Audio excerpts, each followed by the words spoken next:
छत्रपती संभाजीराजे यांच्या जीवनावर आधारित चित्रपट छावा 14 फेब्रुवारीला भेटीला येतोय। पण त्यापूर्वीच हा चित्रपट वादात सापडला। या चित्रपटामध्ये विकी कौशल छत्रपती संभाजीराजे यांच्या भूमिकेमध्ये तर महाराणी येसुबाई यांची भूमिका रश्मिका मंदाना साकारते। 22 तारखेला या सिनेमाचा टीजर रिलीज झाला, पण या टीजरमध्ये दिसणाऱ्या काही दृश्यांवरनं आक्षेप पुढे आले। बघूयात या संदर्भातला हा स्पेशल रिपोर्ट।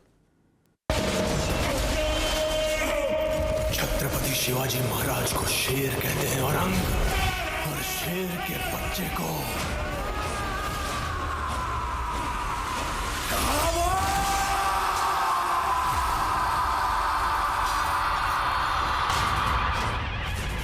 छत्रपती संभाजी महाराजांच्या आयुष्यावर आधारित बहुचर्चित छावा चित्रपटाचा ट्रेलर रिलीज झाला है। हम शोर नहीं करते सीधा शिकार करते हैं। शोर नहीं करते सीधा शिकार करते हैं।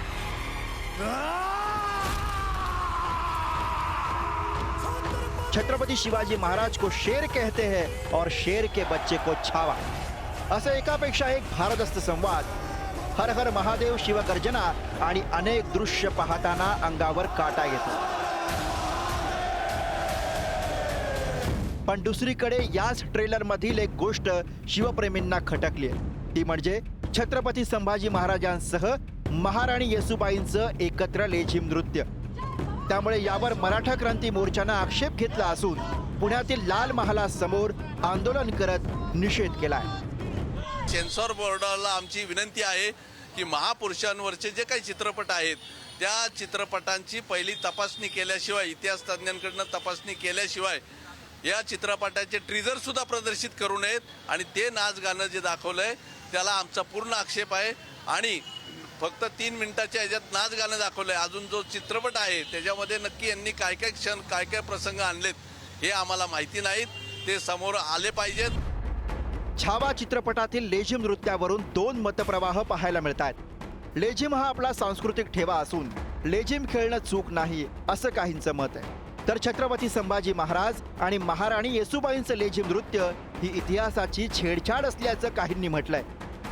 त्याच पार्श्वभूमीवर प्रदर्शनापूर्वी हा चित्रपट आमच्या इतिहास संशोधकांना दाखवावा अशी मागणी संभाजीराजे छत्रपती यांनी केली आहे। की संभाजी महाराजांचा हिंदी मधला चित्रपट आज त्यांनी, मला माहित नाही काही ते 100-200 कोटी रुपये त्याच्यावर खर्च केलेत, आज एवढा धाडस करून ते करायला लागलेले आहेत। पण हे 2-3 अजूनही वेळ गेली नाही। माझी लक्ष्मण उतेकर त्यांच्या सर्व सहकार्याने विनंती राहील की एकदा तुम्ही आम्हाला विनंती द्या, आमचे 4-5-6 जण महाराष्ट्रातले इतिहासकार असतील, महाराष्ट्रातले जाणकार लोक असतील, ते त्यांच्याशी एकदा चर्चा केली, त्यांना जर पटलं आणि ती सिनेमॅटिक लिबर्टी ओके असली आणि काही चुकीचं नसेल तर आपण पुढे जाऊ शकतो। नाही, फक्त ट्रेलर पाहून नेमकं चित्रपटात काय आहे याचा पूर्ण अंदाज बांधणं कठीण आहे। त्यामुळे मला वाटतं जेवढं ट्रेलरमध्ये दृश्य पाहिलेलं आहे त्यामध्ये छत्रपती संभाजी महाराज आणि महाराणी येसुबाई साहेब या लेझिम नृत्य करताना पाहतात। हा शेवटी आपला एक पारंपरिक नृत्य प्रकार आहे। त्या प्रसंगाची नेमकी पेरणी चित्रपटात कशासाठी करण्यात आलेली, त्याचा उद्देश काय, हे चित्रपट पाहिल्याशिवाय कळणार नाही। हा झाला छावा चित्रपटाचा वाद, पण यापूर्वी अनेक चित्रपट अशाच काही गोष्टींमुळे वादात अडकले होते। त्यामुळे सिनेमाच्या प्रमोशनसाठी मुद्दाम निर्माते आणि दिग्दर्शकांकडून इतिहासासोबत छेडछाड केली जाते असा मुद्दाही उपस्थित होतोय। बाजीराव मस्तानी, पद्मावत, जोधा अकबर, तानाजी या चित्रपटांचा वाद सुद्धा चांगलाच गाजला होता। जोधा अकबर वर्ष 2008, ऐतिहासिक तथ्यांशी छेडछाड केल्यानं चित्रपट वादाच्या भोवऱ्यात सापडला होता। राजस्थानसह मध्य प्रदेश, उत्तर प्रदेश, हरियाणा आणि उत्तराखंडमध्ये चित्रपटावर बंदी आणली गेली। बाजीराव मस्तानी वर्ष 2015, बाजीराव पेशवे यांना डान्स करताना दाखवलं। मल्हारी या गाण्यामध्ये वाट लावली हा शब्द बाजीराव पेशवेंच्या तोंडी दाखवण्यात आला। काशीबाई आणि मस्तानी यांच्या एकत्र नृत्यावरही आक्षेप घेतला गेला। पद्मावत वर्ष 2018, राणी पद्मावती आणि खिलजी यांच्यामध्ये रोमॅन्टिक प्रसंग दाखवल्याचा आरोप। प्रचंड विरोधानंतर चित्रपटाचं नाव पद्मावती ऐवजी पद्मावत केलं गेलं।